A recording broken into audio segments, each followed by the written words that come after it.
Jai Hind everybody. Today we are going to hear Professor Tilak Jha on an interesting subject.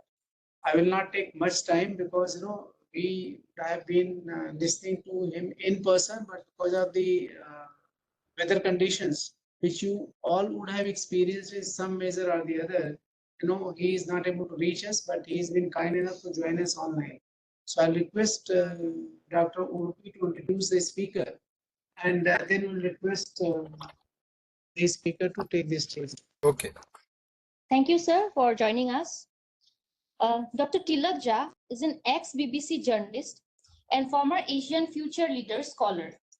Dr. Jha is currently Associate Professor of Journalism at Times School of Media, Bennett University. He last worked as a China hand with the BBC covering the country's annual parliament session and Sino-US trade war, among others.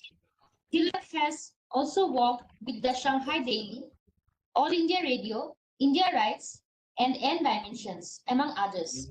Dr. Tilak is also founder of I Can Govern, a citizen-led local governance initiative and principal investigator of a major project to develop a technology-driven model to digitally connect migrants and residents of underdeveloped regions of Bihar for making crucial local governance interventions. Dr. Jha has nearly a dozen publications and is a regular contributor to media and policy forums. His most recent publication is an edited volume entitled Dynamics of World Politics and 21st Century Asia in 2025 by Bloomsbury. Sir, I hand over to you. Thank you. All right. Okay, Yes, sir. thank you, Chair. Thank you everyone for joining this thing at this last moment. I'm sharing my PPT just to make sure that it remains a bit aligned, and I hope to reach midway during the lecture. So as soon as possible. So is the PPT visible to you, by the way? Yes, yes. All right.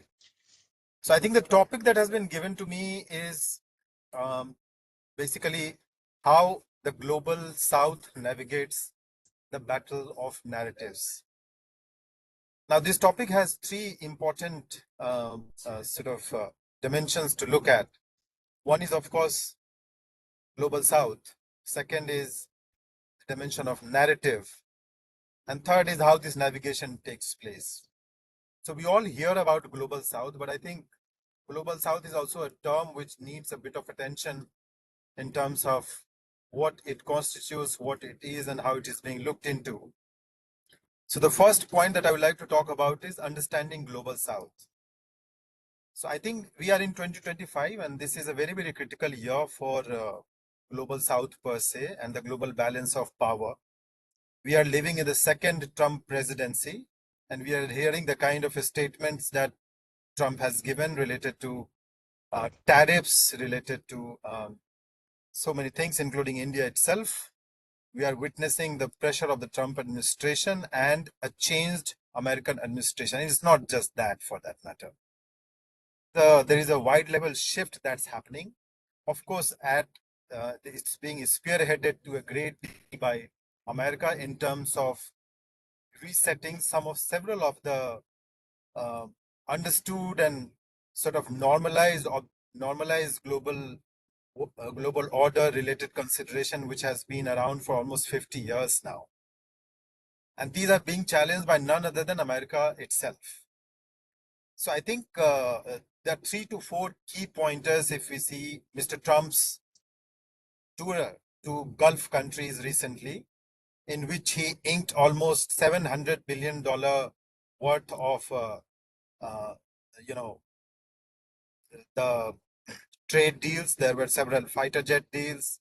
There were of course deals related to $142 billion of arms package with Saudi Arabia and several F-35 and others. You see, so I think these are the contexts in which we need to understand that Mr. Trump's tour, and of course we have seen other tours also happening, including President Xi's tour to Southeast Asian countries, to Pacific Islands as well.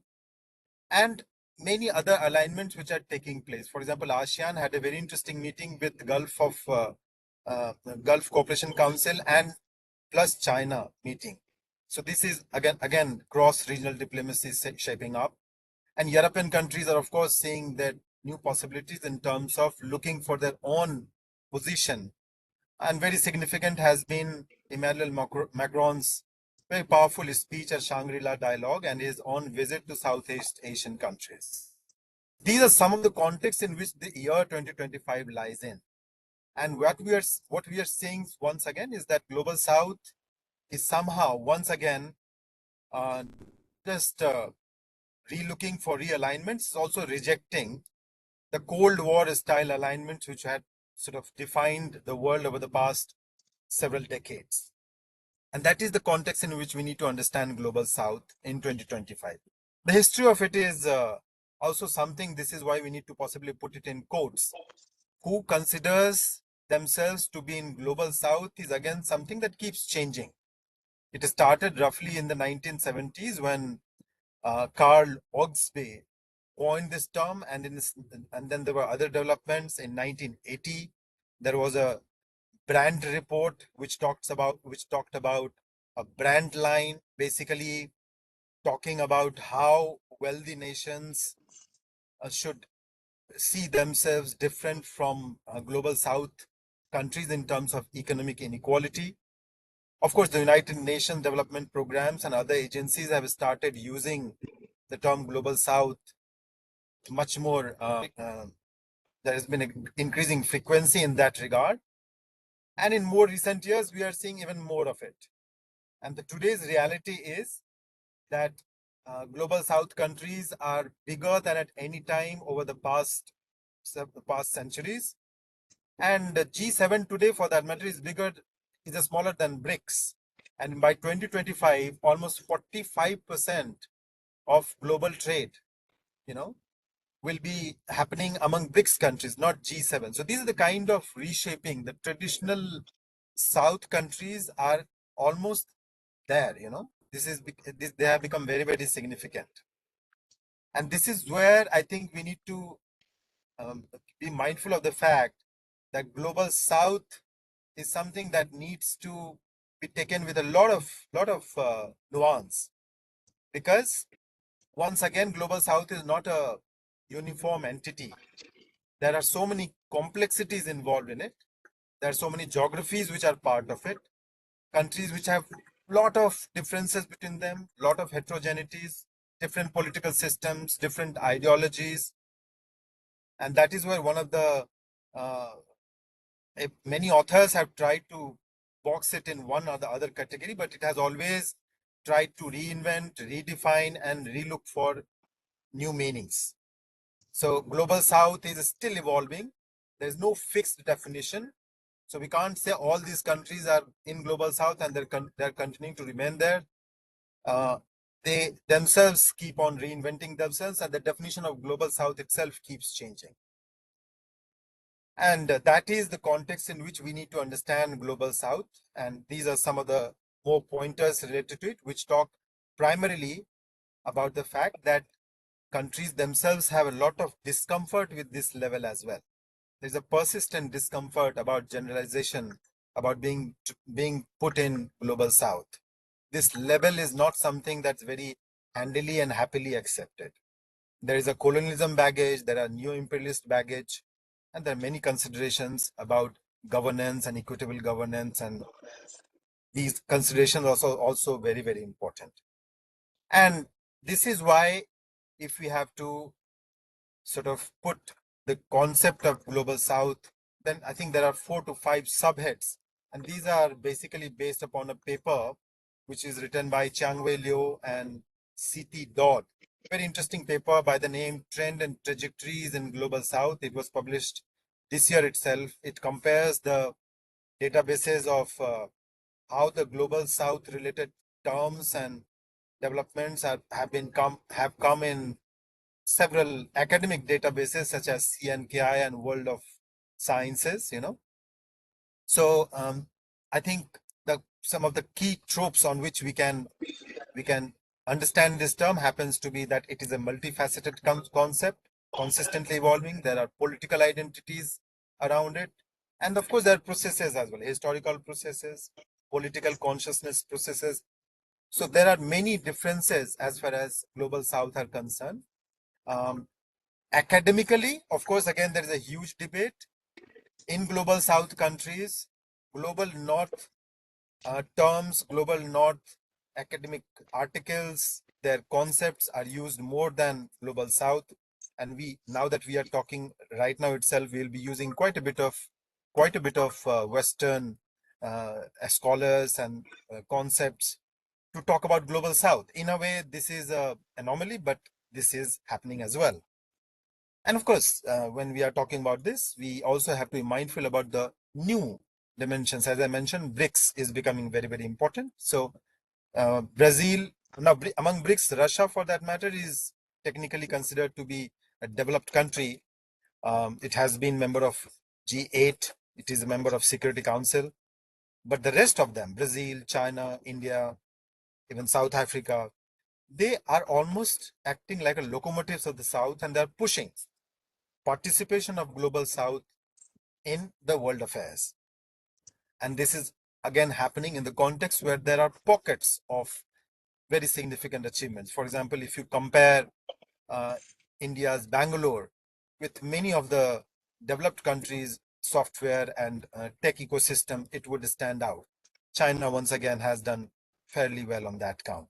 So these are many of these are that. So I think that to put global north-south in a dichotomy is again something that is a problem. Multidimensional attention, this is why, is something that's needed to be Global South. And there are many issues which are very, very important for Global South. They can be related to climate, they're related to gender, they're related to migration. Of course, there are economic development and international organizations related concerns, which is not just about IMF. Global South has consistently, especially countries other than China and they have been consistently pushing. India in particular has been pushing for a much broader level of participation in international organizations, especially the UN Security Council as well. So we are witnessing a lot of new models, a lot of new factors coming up in Global South. And we also see at the same time that there are new factors even in media. Key tools which is shaping narratives these days. Media is once again something in which Global South countries are using it to a great extent, and this has also decentralized to a great extent. People like almost anybody with a mobile phone is a content producer today. They can influence and shape narratives in their own ways. At least they have a role to play. They're countering information, disinformation. They're proactively shaping many of these things. And this is a challenge and opportunity for governments as well.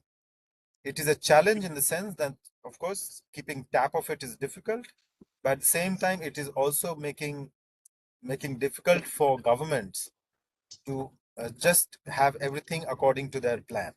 And we also witness at the same time that several models, there are alternative models which are also becoming popular. And among the Global South countries, we have to concede the fact that China is very, very significant factor. Chinese technology is being used world over, especially in developing world, by countries for surveillance tools, for censorship, for several things. And we'll talk about detail about in some of the other steps related to China. So that is happening. And we also witness the fact that in countries such as Angola and Ethiopia, China's party army model is becoming very, very popular. They realize that if their army starts behaving the way army behaves in China as a party's army, they will have a much better time. So these are also interesting developments which is happening. So Global South is not just has even inside Global South, there are players which are not necessarily behaving as traditional Global South players. They are themselves becoming new colonialists. that themselves are now, this may seem like a generalization, but I'm using that generalization a bit for now, and I'll bring that nuance when we talk about China in greater detail after a few minutes. So I think that is, but then that generalization is that even inside global southern countries, it is not all countries which behave in the same way. China is behaving very, very differently. Its technology is behaving very, very different. Okay, hi. Am I audible? Yes, yes, please go ahead. All right. So I think that is the context in which we need to understand global south. And moving forward to how we need to sort of understand the narratives.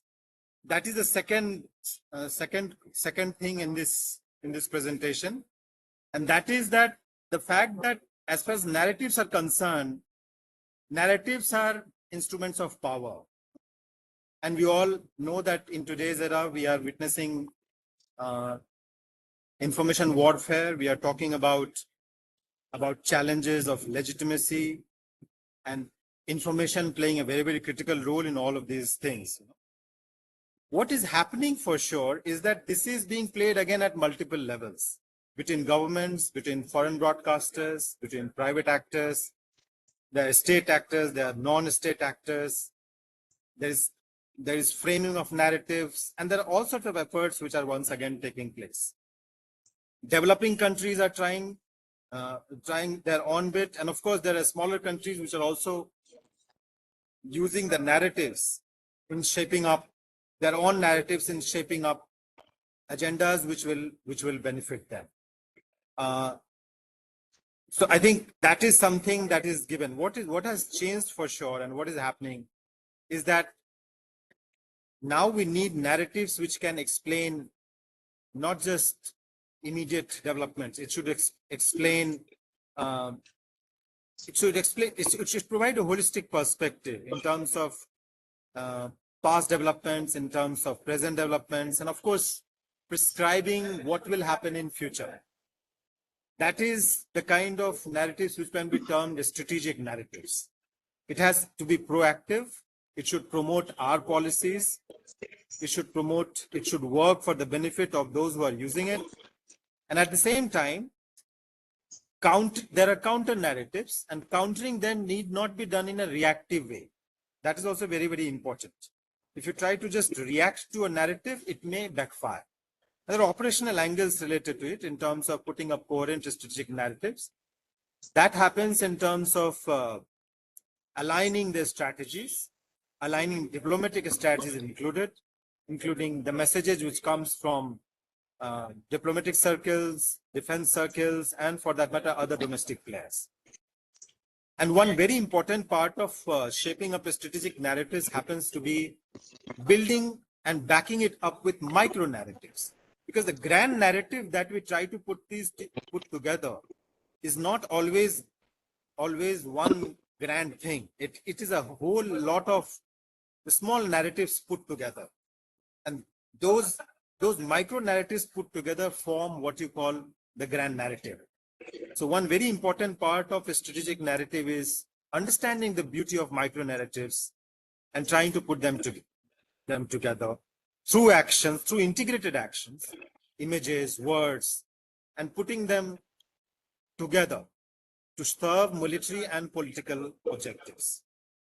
And that is very important as far as strategic narratives are concerned. To challenge dominant discourse, assert legitimacy, and ensure that global governance is shared and it is as autonomous as possible. Now, if we use some of the narrative techniques and how this can help in legitimacy building, it has to be done at the right time. It is again very, very important. One has to be very, very careful about that. You also have to deploy your different strategic assets towards making it happen. It has to be done at multiple levels, and it should also be backed up by hard power. Narratives, in a way, help oil hard power. It works like a grease, it eases up the acceptance of hard power. But at the same time, without hard power, it's also narratives cannot go much beyond. So you need a They both need each other in a way. So doing it at the right time, doing it according to the context, it is very, very important. If you are doing narratives in a particular context, make sure you understand the context very, very well. Otherwise, you will be governments end up deploying narratives without understanding context, and it doesn't work in that case. And in any context, you need your assets, strategic assets in form of people, in terms of resources, in terms of institutions. But those assets, those stakeholders, they need to be provided with incentives, and those incentives should be concrete and long term, and they should all be able to see it. It should not be just in your mind. It should also be in the mind of those who are going to be the beneficiaries of it. So I think if we, as far as these things can be put together, narratives can be effective, and it can serve the purpose of legitimacy building.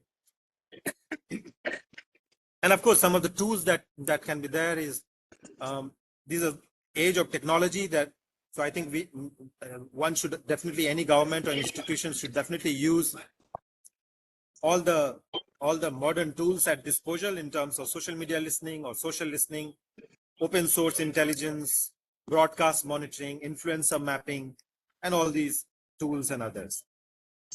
And I think measurement of it is also something very, very important through key performance indicators.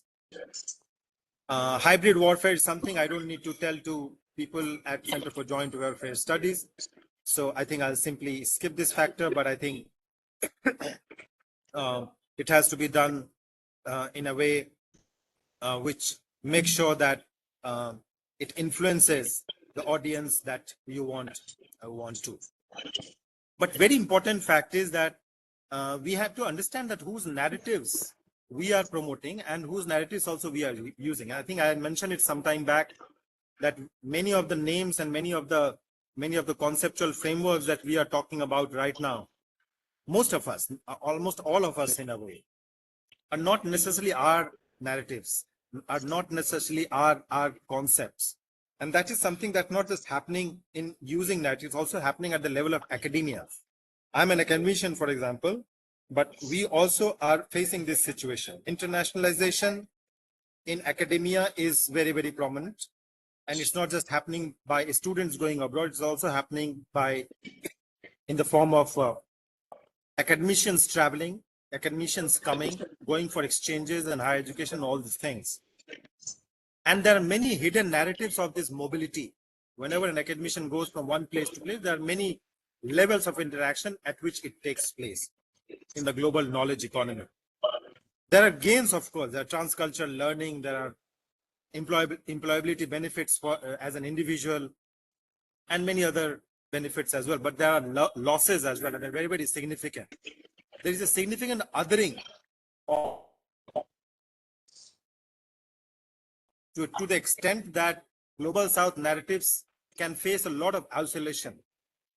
Isolations can be through institutional means, and also in terms of epistemic exclusion, in terms of not using concepts which come from let's say global South academicians or geographies. And that is again, which is very, very prominent. And that can be also again linked to the political economy of neoliberalism. So that is, we need to be careful about. So there is a lot of politics behind narratives and storytelling. And this is where some of the points that I came across is very, very interesting.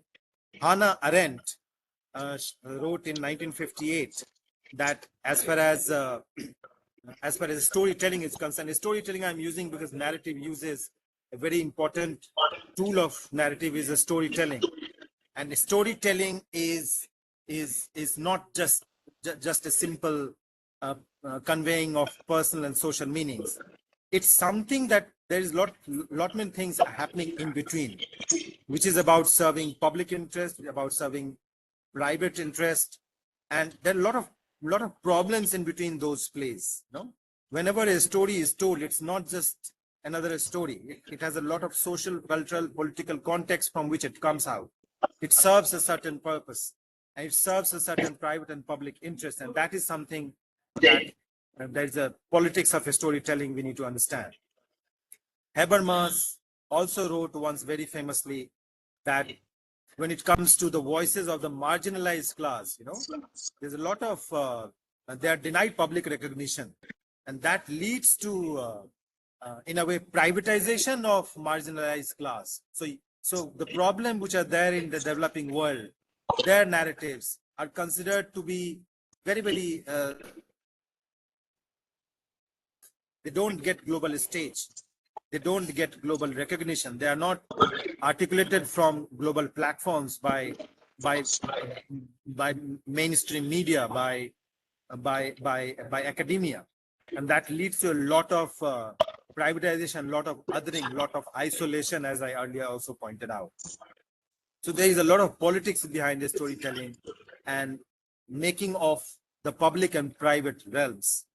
And by the way, I think, sorry. All right.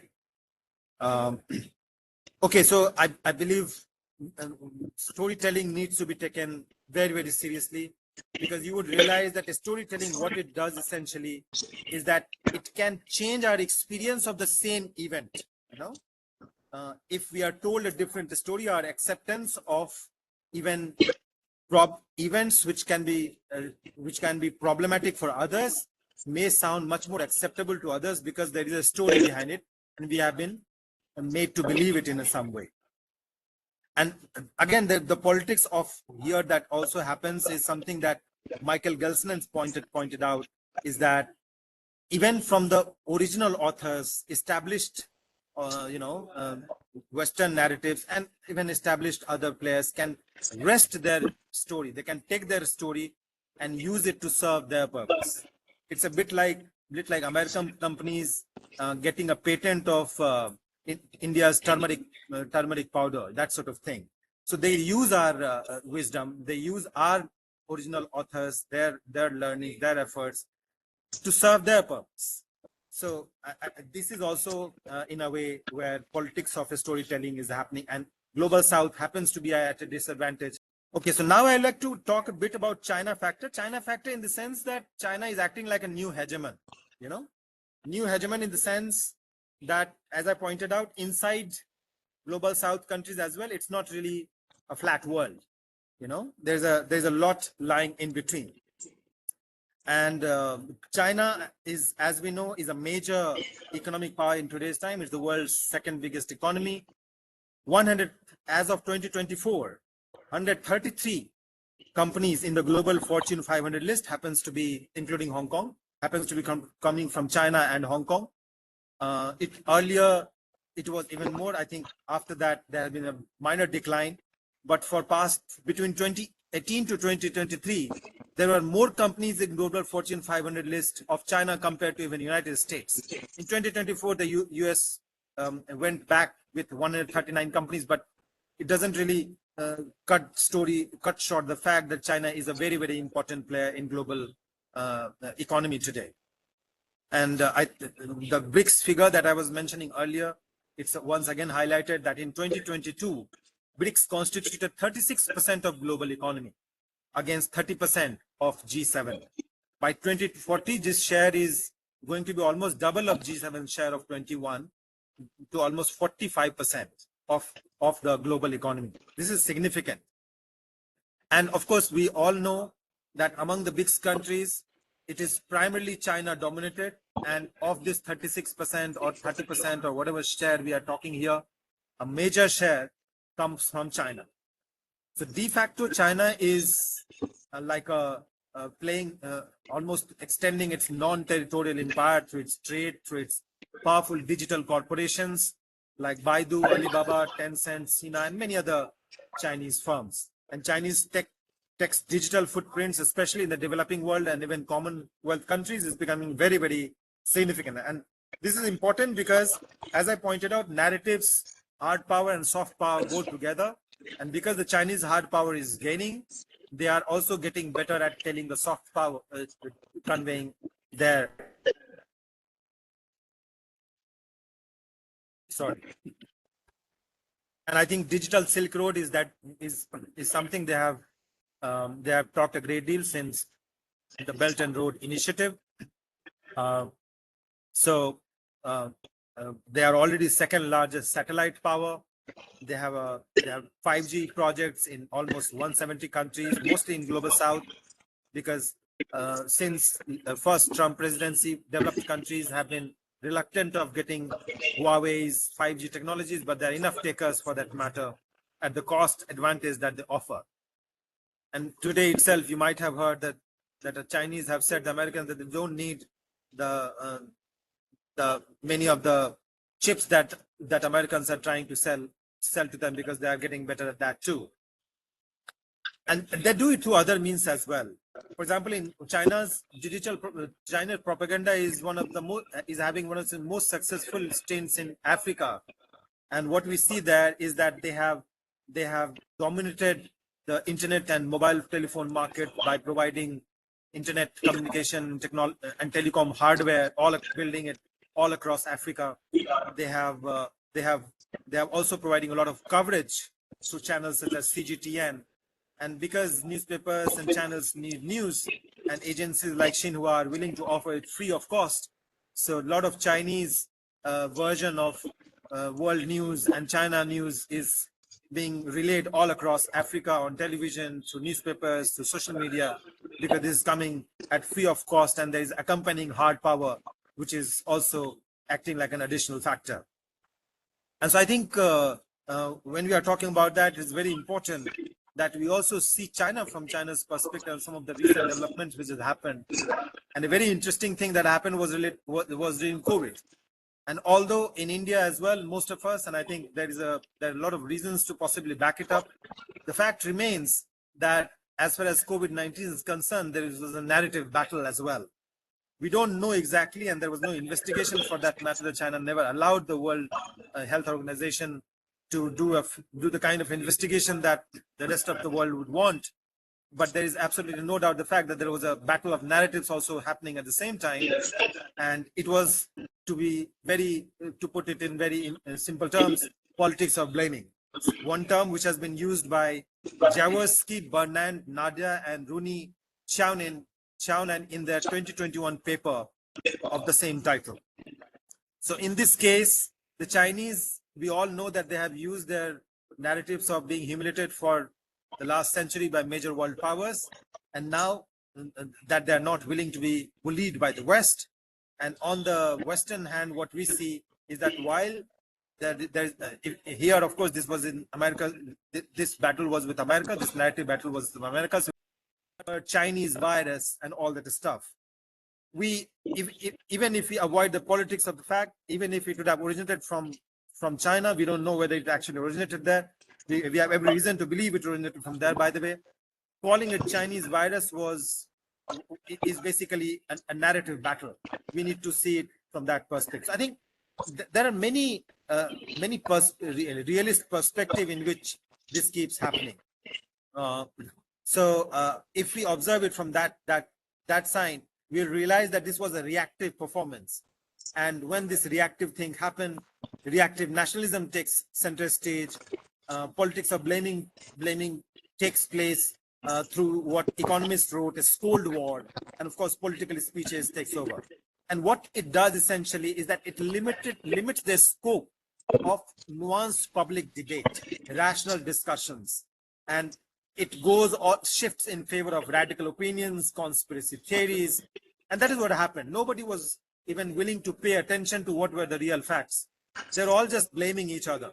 They were just scolding each other. So the public sphere, which sort of facilitates rational discussion, that shrinks because reactive nationalism, reactive performance has taken over. And that happens when narrative battle takes over. So this in a way sort of maps some of the statements which came up. For example, if you take February 10, MFA demands apology from Wall Street Journal, China's Foreign Affairs Ministry, and there were ouster of journalists on February 18. A host of developments between February 10 and May 12, which was happening in this narrative battle over where COVID-19 originated and who did what. And this didn't just happen there, for that matter.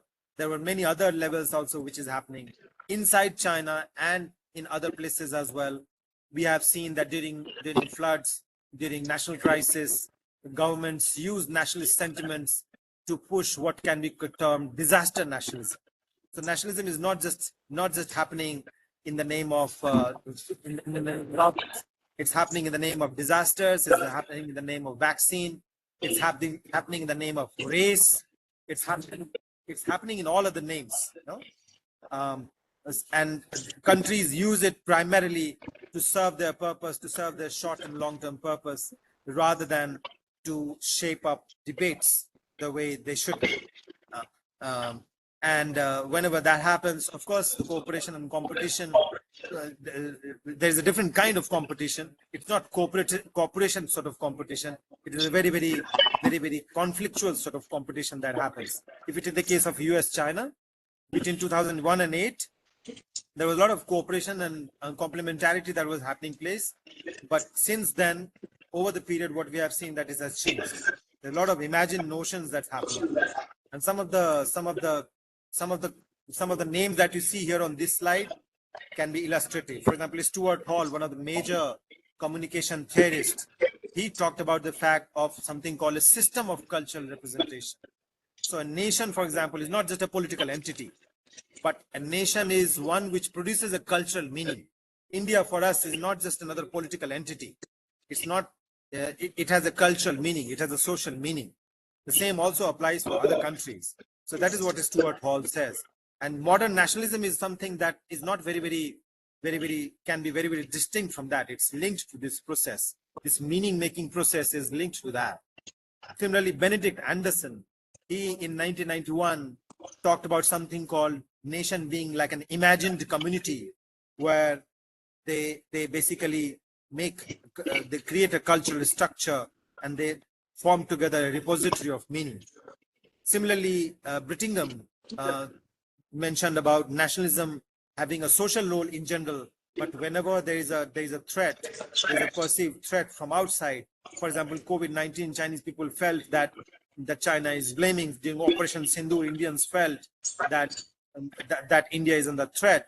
So nationalism immediately and inherently becomes reactive in these situations, and narrative battles take a very, very different sort of ground realities. So if we take the case of challenges, this is fairly something that can be also very, very dangerous. So if this also goes on as in a very, very reactive cycle, it can be unsustainable. It can also, and especially in the times of crisis, it can hamper cooperation. For example, during the COVID-19, Taiwan had a very good record in countering COVID-19 and curbing its spread. But because of the China-Taiwan issues, Taiwan's experience was not something the rest of the world could benefit from, because Taiwan was not allowed to share those experiences with the rest of the world, and it was not allowed participation as a member of the Committee of Nations. And despite all the conversation that we have a common fate and globalization is about shared destiny, this is what actually happened. By the way, there's a lot happening inside global North countries as well. I think thereafter I will wrap it up in another 5 minutes quickly. The fact that it's happening in global South is also happening inside global North. And these examples are very, very interesting. For example, United States is also working as a digital empire. We all are testimony to American tech surveillance world over through WikiLeaks and all these things. But at the same time, it also keeps on reinventing, despite the fact that its rhetoric also says it's trying to counter tech surveillance and digital Silk Road sort of domination that may come from countries like China. The fact that it's also doing something very, very similar at the same time. For example, in South Africa, and not just there, American multinationals have a lot of control, to the extent that it can be termed imperial control. And one author, Quet M, wrote a paper in 2019 by this title in the journal Race and Class, that it was almost an imperial control, with a very, very high level of digital ecosystem of softwares, hardwares, network connectivity, and related domination through big techs which control all our computer mediated experiences. all South Africans computer mediated experiences. By the way, this is not very different in many other countries, including India, I would say. And they have direct power over the political, social, economic, and cultural domains. So big power is that kind of power which can violate the sanctity of privacy. They can concentrate economic power in the hands of big corporations. Very, very, very problem. But inside America as well, this can lead to conflicts. For example, if you take the case of what Vietnam's civil war did inside US racial politics and refugee legacy, it's very, very interesting. This was again something that was very, very well articulated in the same paper on the previous slide. And this says that Vietnam's civil war was not just an overseas conflict. It also brought in internal US struggles, especially in the American society, you know, because after the fall of Saigon in 1975, there were thousands of South Vietnamese who took refuge in the US. They become part of American societies, and they shaped our domestic affairs there. Similarly, Martin Luther King, in his Beyond Vietnam speech in 1967, made a very impassioned argument of the fact that Black Americans, while they were being denied full civil rights inside America, they were being sent abroad, for example, in Vietnam, in the name of fighting liberty. Now, this kind of double standards were also reverberating in American civil rights movement, Black radicalism, and pan-ethnic Asian American activism across the United States. So inside countries like America as well, this has created a lot of ruptures. So when we talk about global South, global North narratives, there are global South, global North narratives playing inside America as well, inside many developed countries as well. For example, many migrant issues that is ravaging all across Europe. Most of the migrants are going from global South countries, the global North countries, and they're shaping up narratives there too. So we also have to keep that in mind. Similarly, another example is of a global North country where once again something very similar takes place. For example, in the case of Australia, they have consistently denied the legacy of British colonization with respect to the indigenous Australians. They were almost treated for 200 years like flora and fauna, not even being recognized as you know, as citizens. You know, they were not given citizenship. There was legal exclusion, and this continued all the way until 1967.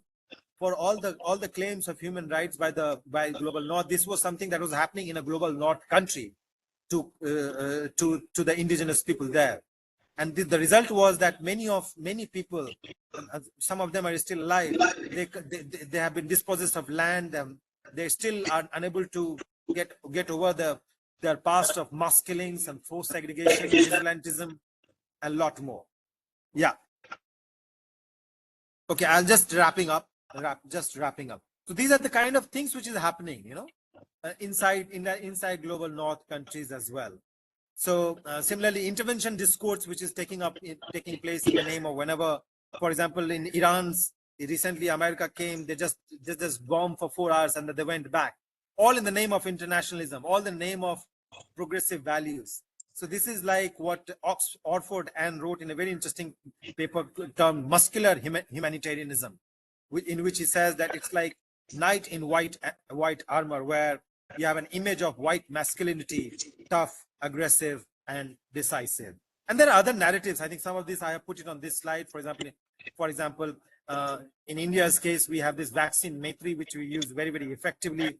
In Brazil, they have these Amazon forest related disputes on whether they have the sovereign heritage. Similarly, in Ethiopia, Ghana, Bangladesh, Myanmar, and other countries from all the global South countries, where they have had a lot of differences, a lot of offensive and defensive narratives at the same time. So to cut the story short, I think if we have to put these things together in some of the emerging trends, I would say that global South countries also blend offensive and defensive frames of narrative. For example, during the COVID-19 as well, India itself not just countered Western vaccine hoarding, it also asserted new leadership to what it called vaccine diplomacy. Similarly, countries are using crisis to springboard their long-term legitimacy. For example, during floods, during earthquakes, India itself has sent relief measures to sort of enhance its legitimacy to push forward its legitimate narratives, and many other countries are also involving this according to their capacity in different domains. Countries have also used local language to push their narratives, because most of the global north narratives comes in languages which are not necessarily global south languages. So that is again very important. And there is a lot of south-south resonance also happening. So many countries, for example, we may have countries, and I think there are concerns about what Xinhua does and what CGTN does. But at the same time, there is another way of look at it, is that it is a south-south narrative resonance as well. A southern country basically giving its resources to southern countries and helping them desist themselves or decouple themselves from global north narratives. And at the same time, we also have to be mindful of the fact that narratives travel faster than policy. So narrative is not something that we can ever ignore, and global south countries also happen to be in the same context. So this is it from my side, and I think I look forward to question answer.